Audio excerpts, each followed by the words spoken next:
Hi, I'm Jacqui Blue. Welcome or welcome back. This is Mind Magic Hypnosis. On this channel, I talk about a lot of different things related to the subconscious mind, hypnosis, hypnotherapy, what it does, what it can't do, its limitations, because yes, there are limitations. Unfortunately, I've been sucked into talking about the law of assumption because it's been brought to my attention that they love to talk about subconscious mind and they are so very wrong, but they've got so many followers that are eating up their bullshit that I started making series debunking them. The last video I made was about Coach Flossie talking about how you can change an abusive partner just by thinking differently about them.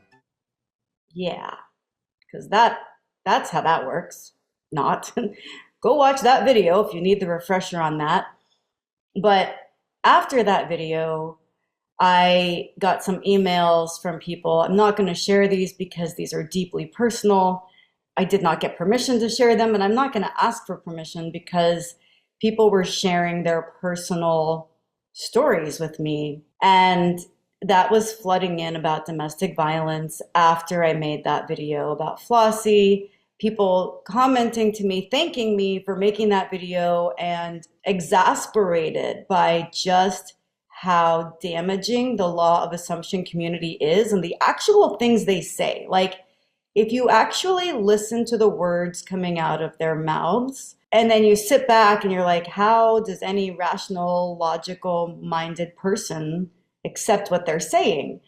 And the problem is, logical, rational minded people don't.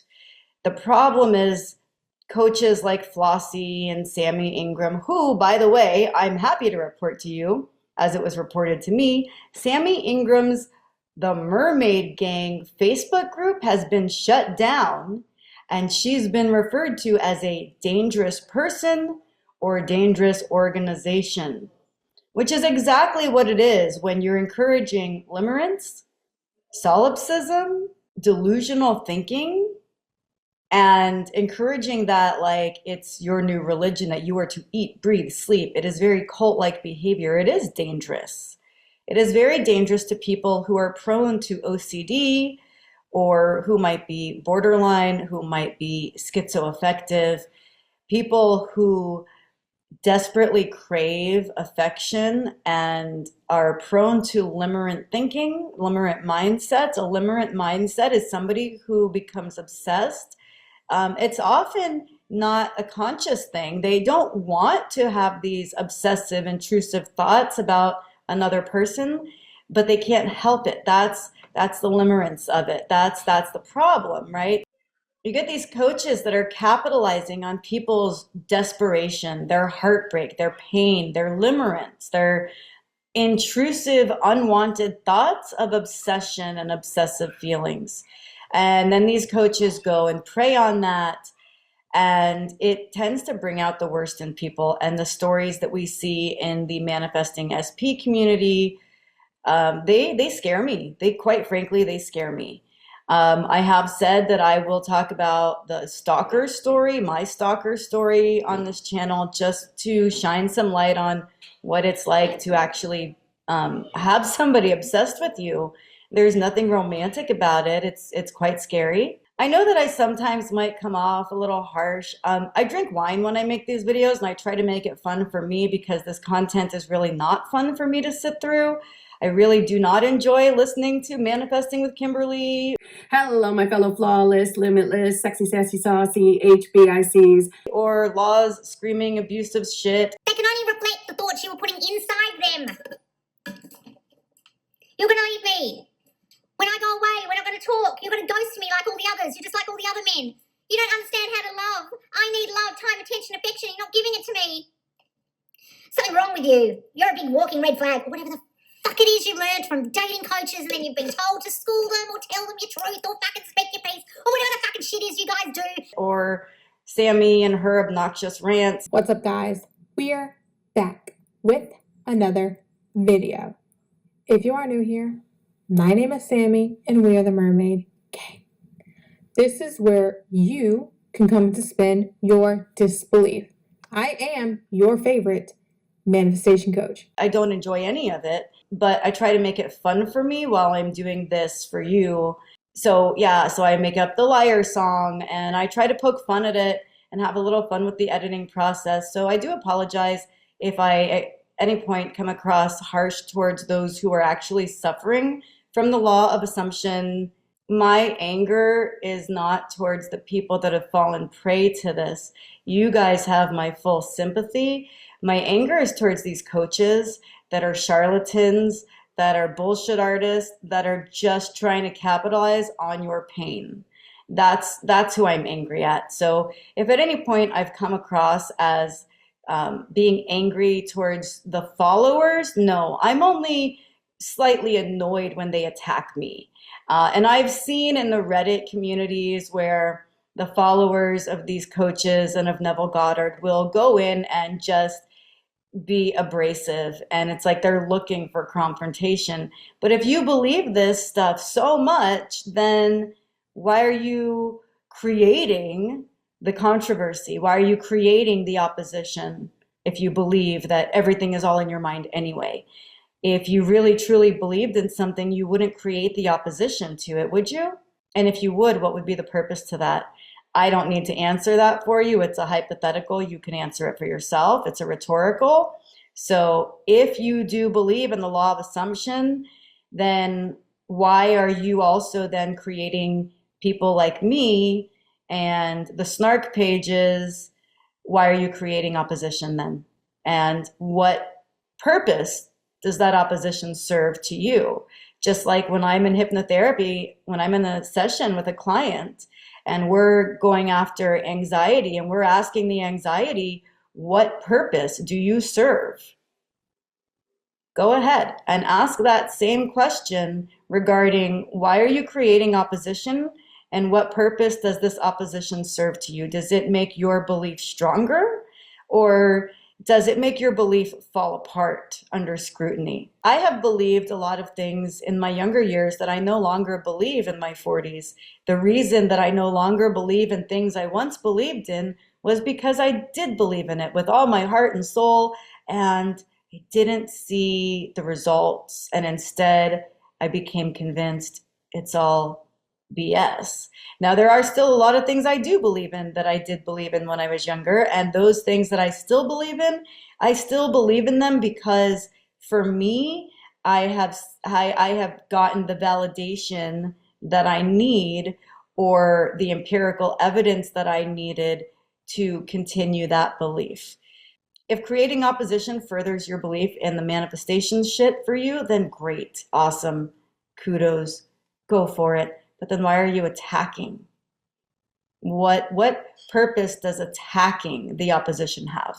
If you believe in this and this is what it is, then why are you even giving attention to the opposition that you're creating? Why even manifest it?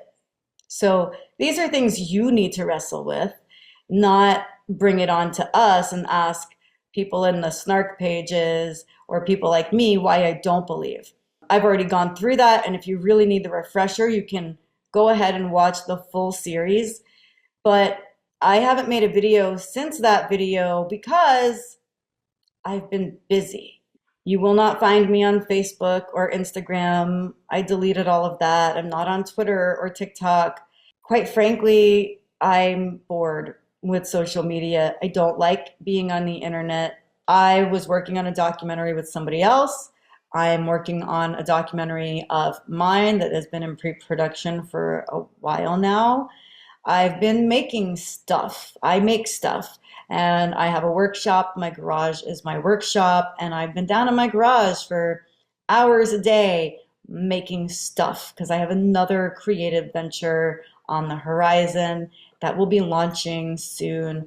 I keep myself busy offline. I stimulate my hands, which calms any anxiety. It brings me into a meditative and relaxed state of mind, which is something that you can all learn to do, right? Self-hypnosis, that's something I want to teach you guys through this channel, is how to calm your own nervous system when you're having anxiety, how to quiet the beast when the beast of PTSD has been stirred up because that's something that not enough people talk about and a lot of people need.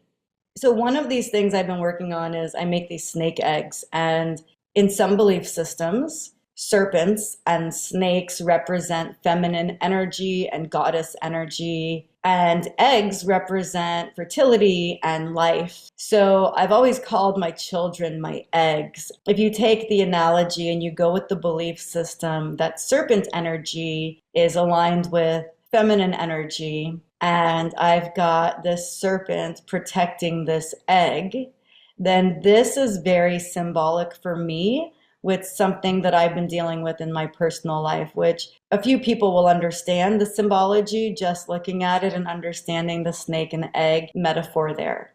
This to me has been very powerful and very therapeutic, as well as very satisfying. I enjoy making stuff with my hands. I've always been an artist. I'm a creator. So that's really where my heart and soul and passion is, in the art that I'm able to create. That's a whole other thing, but that does tie into my hypnotherapy, because art therapy is another great outlet that I always encourage my clients and my friends to explore. And when it comes to therapy, when it comes to art therapy, the beautiful thing about it is there's so many different modalities. There are so many different types of therapy. There's hypnotherapy, there's art therapy, there's dance therapy, where you just move your body and just rhythm, you know? We get our emotions trapped in our body. I have a friend who, that's what she does. She's a body worker, and she talks about how our emotions get trapped in our body, and then they create illnesses and ailments and pain. So a lot of times what we can't handle in our mind goes into our body and then affects us, and it becomes other things. So there are a multitude of ways to get these feelings out of us. If you're an athletic person, you might like running or going to the gym and just working out, or walking, even just a simple walk. If you're a more creative person, getting your hands busy, painting, drawing, pottery. So it's about finding what works for you. If you're a more artistic person, if you're a more athletic person, if you're neither, if you are a more quiet person, if you're a more introverted person, you just want to meditate or read a book, even a simple act like folding laundry, washing dishes, keep those hands busy, because when you bring the body back down to a state of calm, the mind will follow. So these are things that I do want to talk more about on this channel, while the law of assumption is something I want to talk less about. And at some point, yeah, sure, I'll critique more coaches, because you guys seem to really like that. And people have hopped into my inbox with long lists of people that I should look at. And I'm going to look at the ones that I've already said I would. But just like these coaches, they run out of content and they just start rambling on and on and on and on and on and on and repeating themselves. I don't want to do that. And there's only so much you can say before you start running into that wall.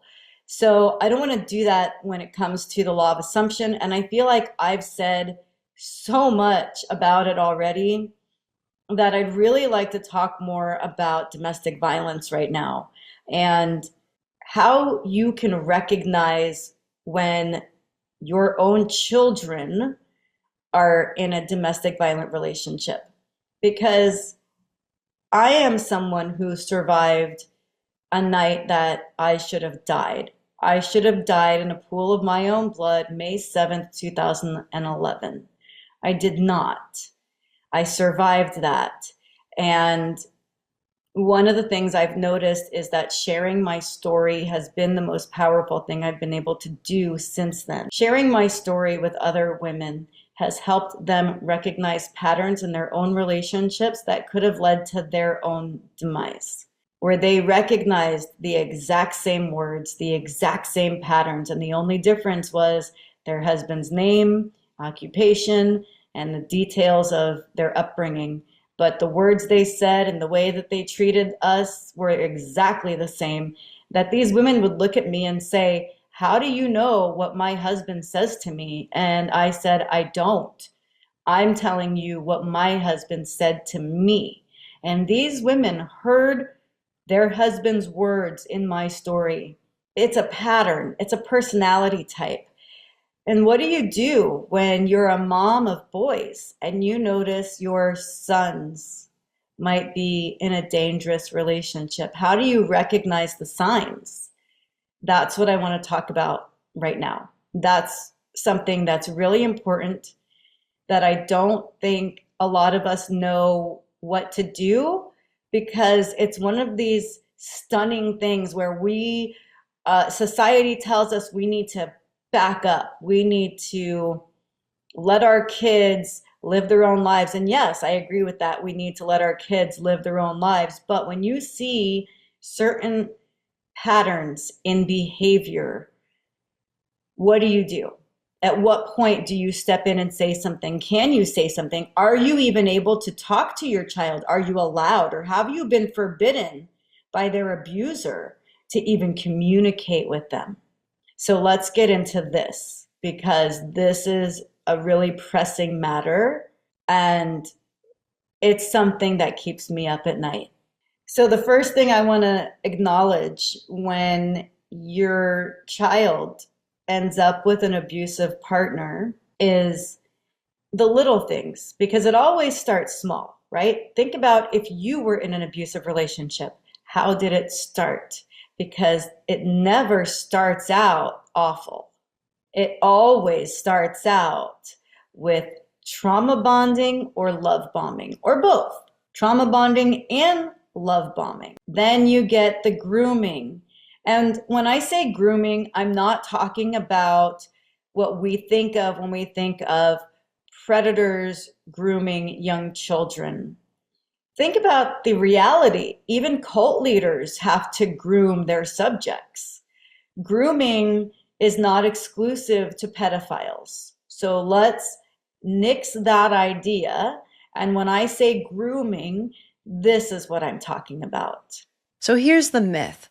Society teaches us that only children get groomed, that grooming happens in sketchy online chat rooms, that if you're an adult, you should have known better. But that belief is not only just wrong, it's harmful.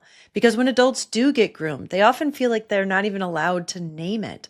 Maybe you're 45 years old and you join a dating app, and someone who seems really kind at first slowly grooms you there. Or maybe you're going through a breakup or just moved to a new city, and someone in your community steps in pretending to help. Many of my clients have told me that people blamed them for letting it happen just because they were an adult. But that kind of shame, it's what keeps people silent, and it keeps groomers protected. So it's essential to share that grooming doesn't just happen to children, it happens to adults. And not because we're naive or weak, but because we're human. All adults go through moments in life where we're vulnerable. Not because something is wrong with us, but because we're in transition, under pressure, or simply craving connection. And that's exactly what groomers look for. They identify your unmet needs and then position themselves as the person who can fulfill those needs. But what they're really offering isn't safety or support, it's control disguised as care. And they like to target kind, empathetic, forgiving people pleasers, trauma survivors, anyone who is looking for clarity, belonging, or to feel seen or understood. And they especially watch for gaps, the kind that show up in every adult life. They look for emotional gaps, such as grief, heartbreak, divorce, loneliness. They look for situational gaps, financial stress, career burnout, or caregiving pressure. They look for transitional gaps, moments of change like moving to a new city, starting a new job, leaving a relationship, or enrolling in a new course or starting a new hobby. These are the times when we're reorienting ourselves, when we're searching for stability, connection, or belonging or something else. And groomers know exactly how to show up with what looks like that missing piece: attention, protection, flattery, connection, belonging. They don't just manipulate people, they manipulate needs, unmet needs that every single human being has. And here's the hard truth. Most of us were never taught how to identify those needs for ourselves. So when someone seems to offer exactly what we're missing, it feels amazing. It feels good, and we just trust it, even when a small part of us might be saying or feeling something is off. So let's say your kid meets someone online on a Discord server or in Roblox, and they start talking. They start up a friendship online with a person in another state, someone who's married and has kids. So they're married and have kids, so they're not a threat to your kid who's an older teenager, 19, 18, 19. Obviously, someone who's 30 and married with kids is not going to be a threat to your kid, especially when they live in, oh, I don't know, another state like Oklahoma. They're not going to be a threat to your kid. So your kid starts a friendship with this person. And little by little, this person gets in their head, and you're not reading your adult child's text messages. You're not reading their Discord messages. You're letting them live their own life, right? Because that's what we do as parents. We give our adult children the freedom to live their own life. And honestly, truthfully, I did not ever read through my kids' text messages or emails. How much privacy do you give a teenager? Do you give a teenager 100% full privacy and complete autonomy when they're teenagers? So anyway, what you're looking for is a person who becomes intrusive. They become, for lack of a better term, let's say they become an invasive species, or they just show up at the home where your children are living one day, becoming an invasive species now. They've just moved themselves in without consulting you, without even talking to you.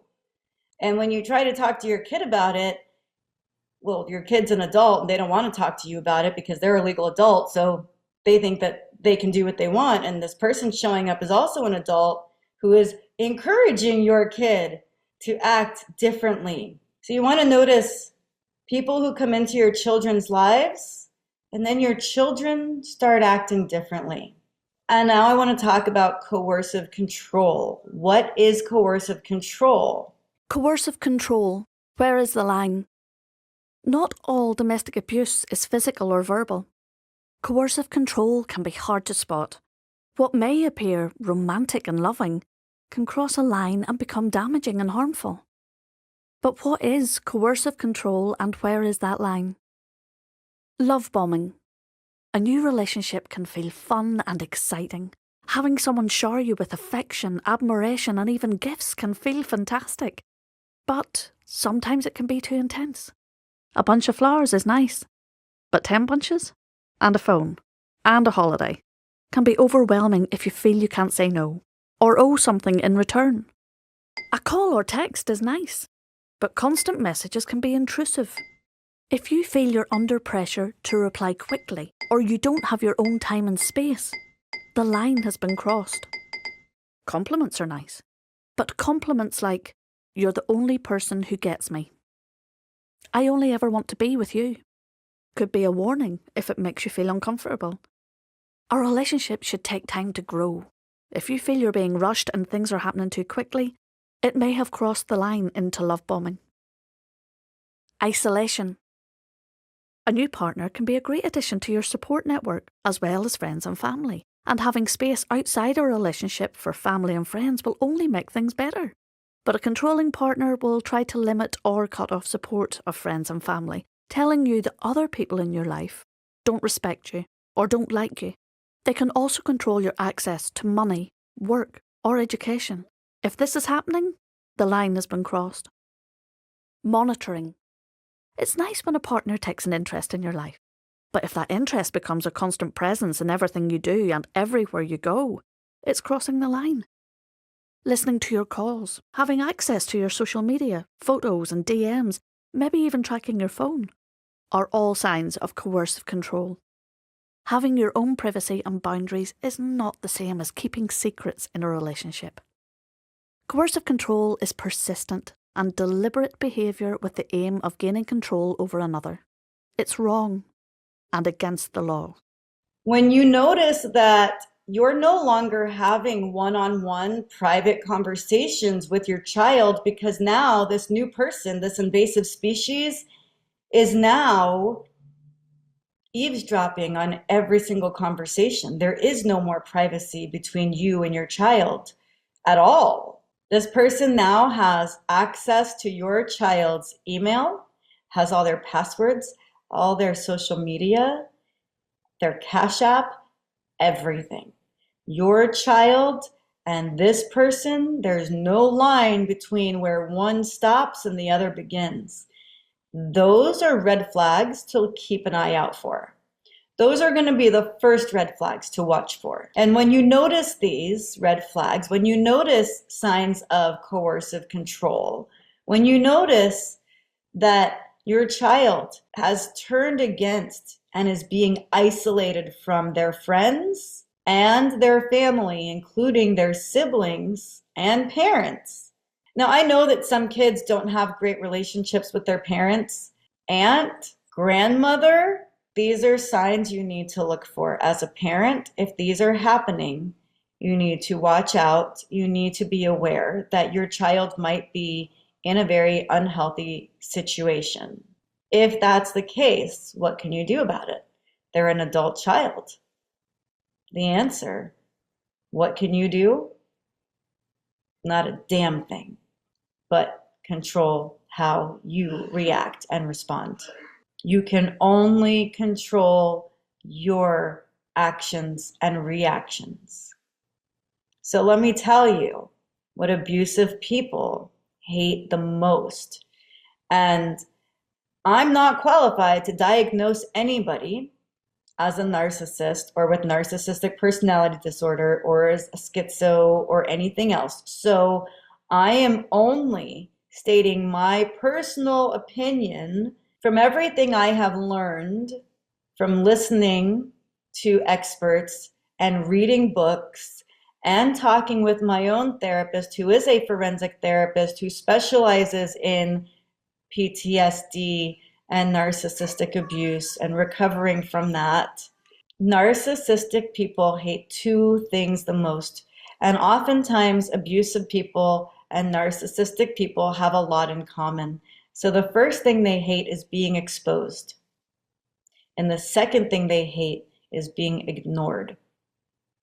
So if you first expose them and then ignore them, just sit back and watch them spiral. Don't engage. Just sit back. They will prove their psychosis by making, 20 some odd TikTok lives slandering you and your family, admitting to trying to provoke teenagers, just completely unraveling. And you can have the satisfaction of sitting back, watching it, and making a record of it. Keep a record of everything.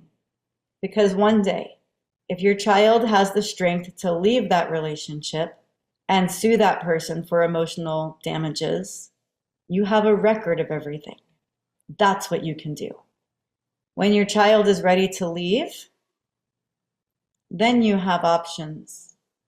Until your child is ready to leave, there's not a whole lot you can do, but do know that coercive control is illegal in many states. Be mindful of this.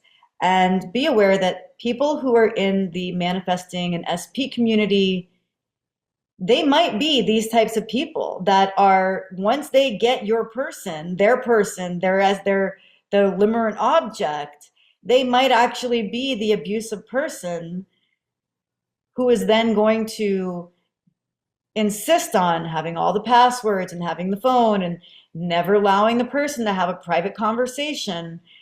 These are behavior patterns you need to watch for, and be aware of what you can and cannot do. Because the unfortunate thing is, as moms, now I know there are some really bad moms who really don't genuinely give a shit about their kids.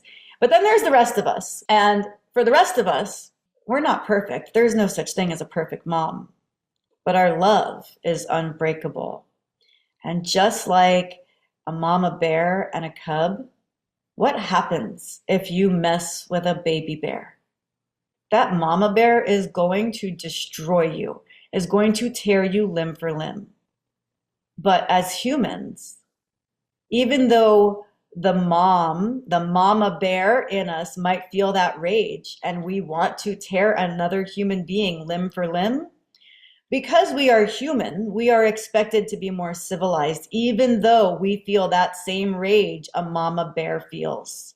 So even when you feel like ripping another person limb for limb, sit back, think, and then ignore them.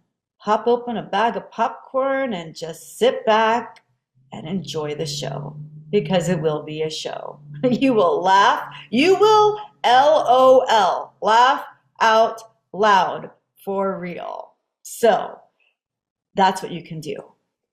And it's not funny. It's scary. It's scary knowing your child is in that kind of relationship, especially if you had previously survived a similar relationship with a person who has displayed similar personality patterns or the same personality patterns. We'll be talking more about domestic violence. I've also, in addition to domestic violence in the law of assumption community, there's also been a huge uptick. It's been sent to me, and I'm going to make a whole video addressing this, but I've been aware of a huge uptick of people ending their lives or talking about wanting to end their lives and feeling suicidal once they realize the law of assumption and the manifestation community is all bullshit. And being someone who genuinely does care deeply about the suicide crisis, this is important to me to talk about, as I am currently re-editing my documentary addressing the suicide crisis with Jared Padalecki and Tones. I am adding some more bits to it to keep it relevant and current. And I am going to include a section in that film about the detriment and the harm that the law of attraction and law of assumption community has led to with regards to self-harm and suicide. So be aware that will be in the next version of my documentary, along with, I can't believe I left out maternal suicide, also suicide by cop, athletes. There's a lot that I left out that I wanted to update in this one, and also long COVID, because I released the first version in 2020, and there's more Jared in this version. Some of the stuff that was bonus footage I have taken and added to this version. So if you saw the first version, there's going to be even more Jared in this version and a lot more information as well, keeping it current. And the law of assumption will be mentioned. Don't be so hard on yourself if you have fallen for the law of assumption. If you or someone you care about is experiencing domestic violence and you need resources, you can always reach out to me, and I will provide you with whatever resources I do have available and help you find local resources for yourself as well. That's the update for now. I will be more consistent with putting out more content. My websites are back up if you want to see what it is that I do. I know there were some people that were salty on the fact that I was being salty on these coaches, and they wanted to go and see what it is that I do so they could probably be salty on me or whatever.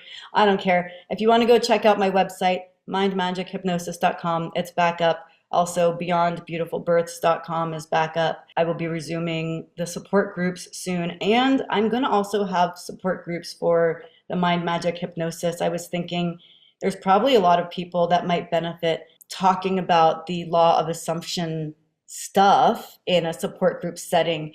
And if that's something that you'd be interested in, drop a comment and let me know, or feel free to shoot me an email and reach out, and I will let you know as soon as I put that together, and we'll go ahead and we'll do that. So it's about support. Sharing stories is important, and I'll talk more about that in an upcoming video about why that actually is the solution, why sharing stories is the solution. The short answer is because when we share stories, we create relatability.